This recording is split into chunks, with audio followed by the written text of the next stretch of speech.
Hello বন্ধুরা, সবাই কেমন আছো? আশা করি ভালো আছো। আমিও খুব ভালো আছি। তোমাদের সামনে একটি ডাইনিং টেবিলের ডিজাইন নিয়ে চলে এসেছি, দেখতে থাকো। টেবিলটি আমি কমপ্লিট করেছি, কী কী কালার দিয়েছি, কিভাবে করেছি, সমস্তটাই তোমাদের সাথে শেয়ার করব। তো চলো ভিডিওটি শুরু করা যাক।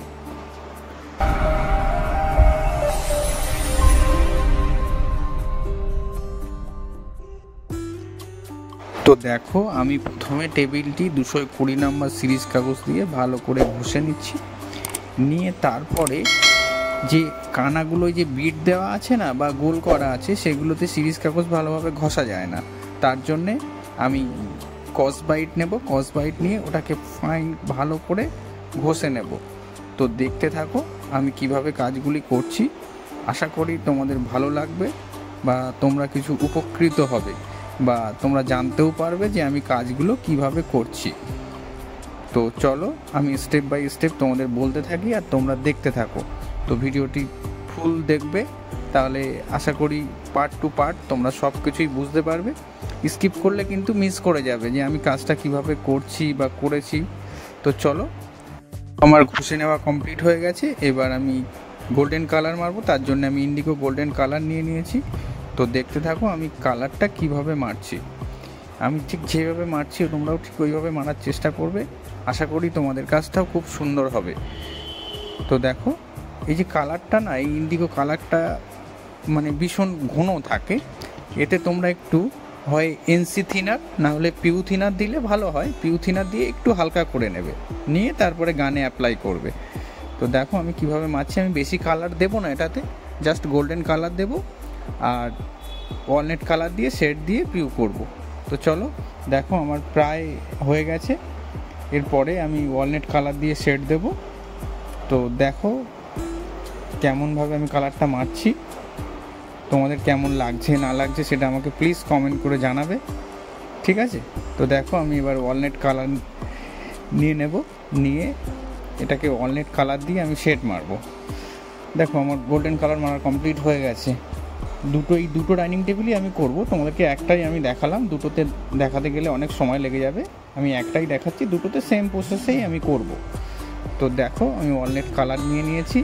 এবার আমি ওয়ালনাট কালারটা দিয়ে, ওই ওয়ালনাট কালারটাতে না আমি একটু ব্ল্যাক আর একটু রেড কালার মিশিয়েছি, তাতে কালারটা খুব ভালো আসবে। দেখো আমি মারছি, কালারটা দেখতে খুব সুন্দর। প্লেন ওয়ালনাট দিলে কি হয়, মানে কালারটা একটু হালকা হয়ে যায়, তো একটু সময় লেগে যায়।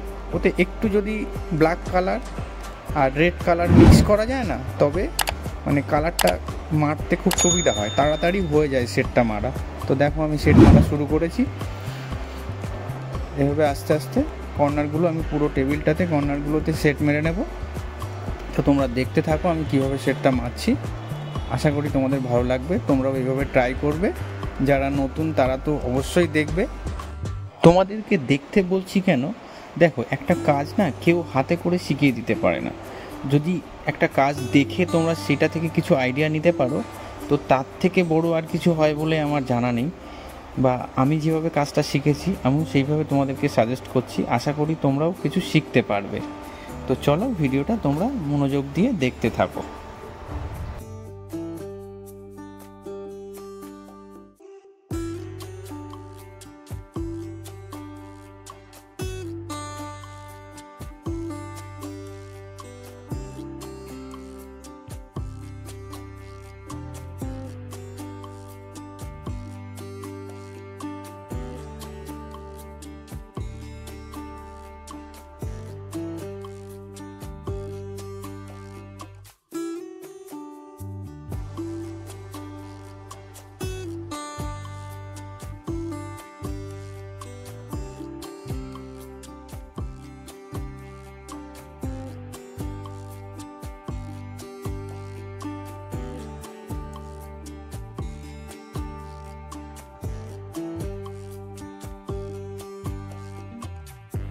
তো বন্ধুরা দেখো আমার প্রায় শেডটা মারা কমপ্লিট হয়ে গেছে।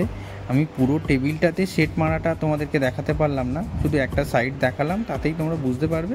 এবার দেখো আমার পুরোটা মারা হয়ে গেছে, সেটাই তোমাদেরকে দেখিয়ে দিচ্ছি।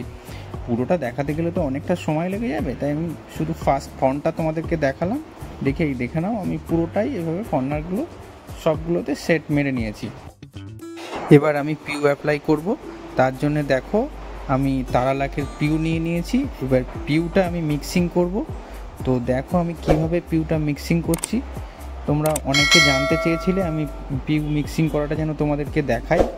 তো এটাই হলো সবথেকে মানে ভাইটাল কাজ। তোমরা এটা মন দিয়ে একটু দেখতে থাকো, একদম স্কিপ করো না।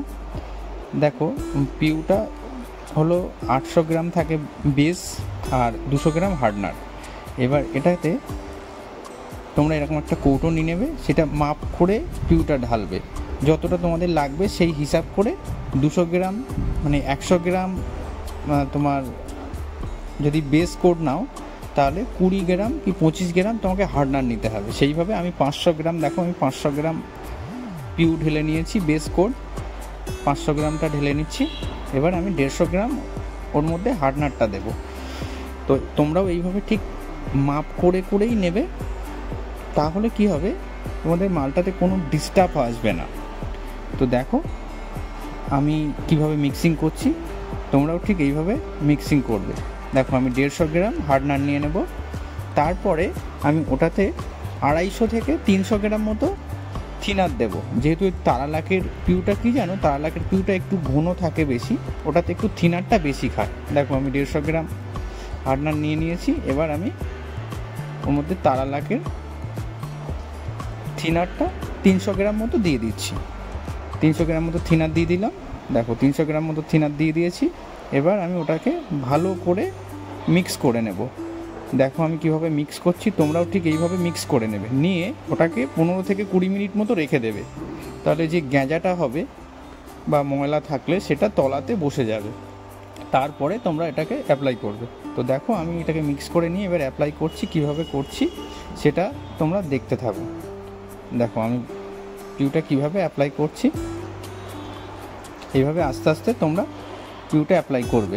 যেহেতু ডাইনিং টেবিলের কাজটা না খুব টাফ হয়, কেননা একটু বেশি হয়ে গেলে মালটা ঝুলে যাবে, পিউটা ঝুলবে, তখন দেখতে বাজে লাগে। তো তোমরা আস্তে আস্তে এরকম ধরে ধরেই পিউটা মারবে বা মারার চেষ্টা করবে, তাহলে কি হবে খুব ফিনিশিংটা খুব সুন্দর হবে।